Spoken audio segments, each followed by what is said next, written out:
Sinais e símbolos são parte da comunicação humana, usados para transmitir ideias entre os indivíduos.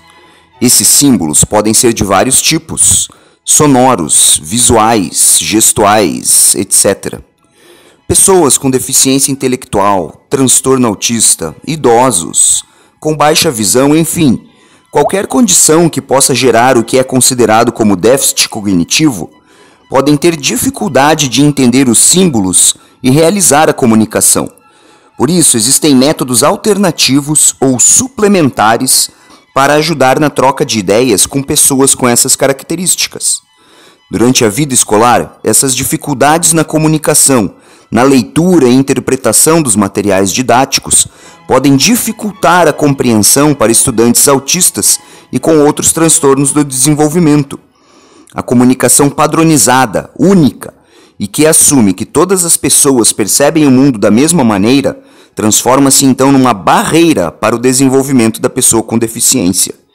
Por isso, nos últimos anos temos trabalhado para desenvolver materiais didáticos suplementares, que auxiliem alunos com necessidades educacionais específicas, frequentando a escola regular em regime de inclusão.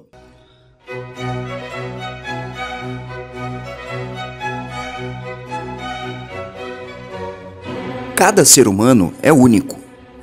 Portanto, cada pessoa com deficiência também.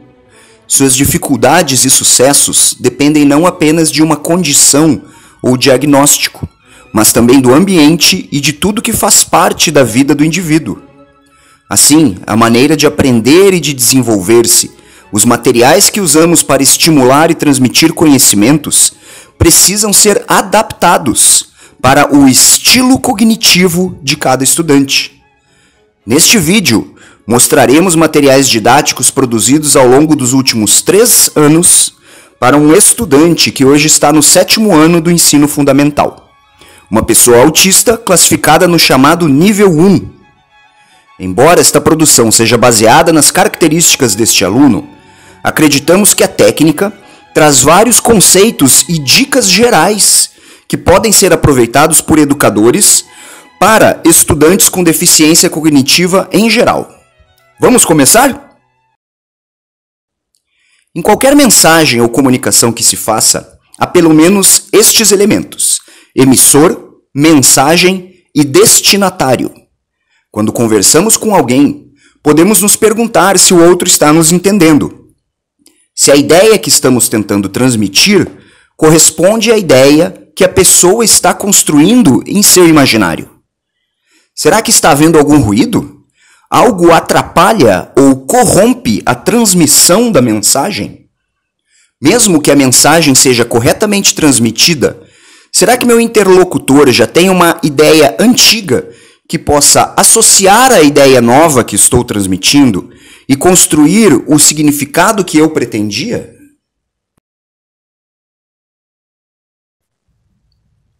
Nosso conhecimento atual sobre o cérebro mostra que uma palavra escrita aciona um circuito cerebral diferente daquele de uma imagem, que também é diferente de uma palavra falada, por exemplo.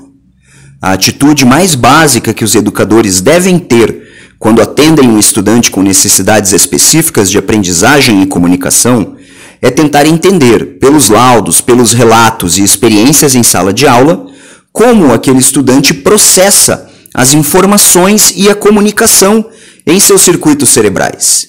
Essa informação nos levará à eleição de um ou mais formatos de material didático que são melhor absorvidos por um determinado estudante com necessidades especiais.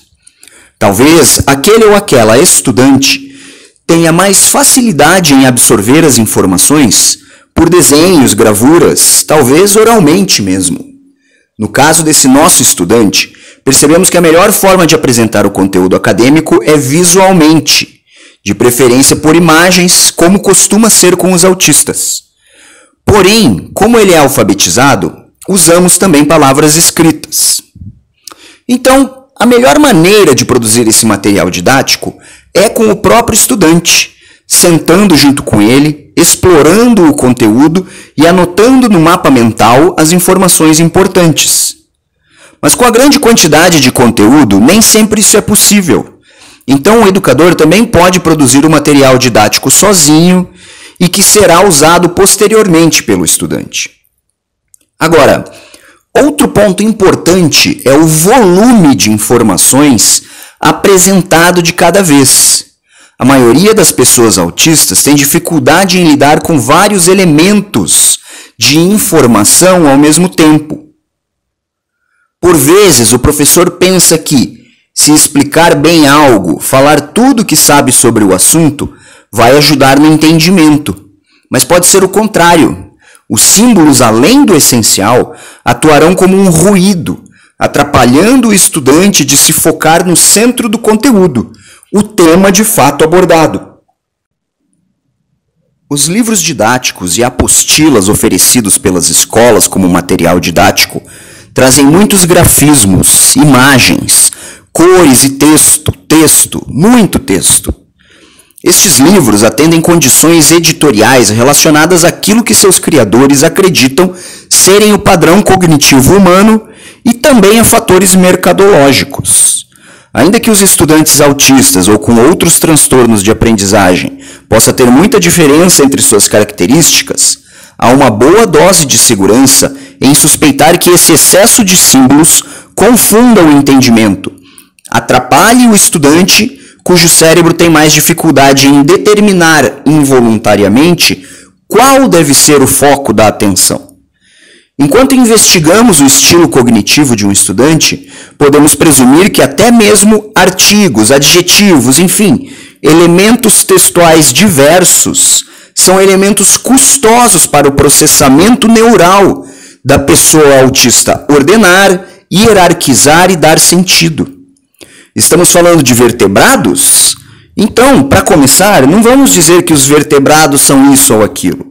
Basta colocar a imagem ou a palavra escrita vertebrados. O material didático deve ajudar o estudante a direcionar sua atenção, a perceber qual o núcleo, as palavras-chave de um determinado conteúdo. Assim, a primeira dica para confeccionar um material didático para um estudante com autismo é focar no essencial, tirar tudo que possa se constituir em ruído daquele material. Outro ponto importante na produção de material didático adaptado para pessoas autistas e outros transtornos é procurar o semelhante, seja por despertar o interesse, seja porque a memória humana é associativa. Apresentar um novo conteúdo relacionado a algo que o estudante já conheça aumenta muito a possibilidade de engajamento afetivo e cognitivo e memorização. Agora que já vimos a importância de evitar ruído, selecionar as palavras-chave e utilizar elementos familiares, vamos entender melhor como transportar os conteúdos acadêmicos para um formato mais amigável. Segundo Antônio Damasio, renomado neurocientista português, o cérebro humano organiza as informações por mapas. Mapas cerebrais, quer dizer, criando categorias. Baseados nesta e em outras descobertas científicas, nós propomos que o material didático ensine, acostume o estudante ao formato de organização de informações em que o conhecimento acadêmico é geralmente apresentado. Ou seja, existem categorias de coisas. Essas coisas têm características e as coisas têm relações entre si e entre suas características. É como os esquemas de rotina que se usam com as crianças com autismo, visualmente e por etapas. Com a prática, o estudante vai entendendo o mapa, o padrão de organização do conhecimento que se aplica a diversas áreas do conhecimento. E atenção, as avaliações podem e devem ser adaptadas para os estudantes autistas ou com outras condições. Não é porque não explica de maneira discursiva, com começo, meio e fim, sujeito, predicado, complementos, que aquele estudante não conhece as categorias e relações a respeito de um determinado conteúdo. A avaliação também deve ser feita de modo a excluir elementos supérfluos, a facilitar o foco do aluno no conteúdo específico. Finalizando, por tudo isso que abordamos, nós defendemos que as escolas contratem artistas gráficos e programadores de computador para, juntamente com os professores, produzirem materiais didáticos originais, criativos e voltados à prática didática específica de cada estudante, onde os professores identificam os termos mais importantes para um determinado conteúdo e os outros profissionais ajudam a colocar de maneira mais graficamente interessante. Esperamos que as informações apresentadas sobre material didático baseado em comunicação suplementar possam ser úteis e vamos deixar nosso contato para quem precise de mais orientação a esse respeito ou queira desenvolver de outras formas a educação inclusiva. Manda um e-mail para a gente. É claro que aqui mostramos uma pontinha de toda a vasta construção feita a esse respeito. Famílias e educadores devem buscar conhecimento e organização para perseguir politicamente a efetivação real da inclusão e a aceitação não apenas das pessoas com deficiência, mas de todos os seres humanos em sua individualidade.